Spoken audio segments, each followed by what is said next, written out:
দিনটা ছিল আমার সেই বান্ধবীর বিয়ের দিন। তো তিনজনেরই নেমন্তন্ন ছিল একদম সকাল থেকে।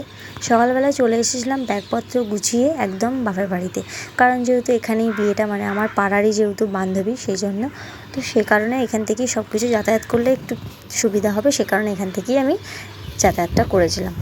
আর এখন হয়েছে রাত্রিবেলা চলে এসেছি আমার এই এক বান্ধবী। তো আমরা সবাই প্রাইমারি স্কুলে মানে ছোটোর থেকেই পড়াশোনা করেছিলাম। তারপর যখন স্কুলে হাই স্কুলে পড়েছি তখন সব আস্তে আস্তে তারপর থেকে সব এদিক ওদিক করে হয়ে গেছিলো। কারোর বিয়ে হয়ে গেছিলো, কেউ পড়াশোনা করছিলো। তো আমার মনে হয়, আমার যতটুকু মনে হয়, আমার এই বান্ধবী, মানে এর নাম হচ্ছে পায়েল, তো এরই মনে হচ্ছে বিয়েটা লাস্ট পড়েছিল। তো আজকে এরও বিয়ে হয়ে গেল। আর এখন এসেছে বর, তাই একটু বাজি ফাটানো হচ্ছে। আর চলে এসেছি এখানে খাবার টেবিলে। তো আমার মেয়ে তো একটা কিছু খাচ্ছে না, নাড়াঘাটা করছে নিয়ে।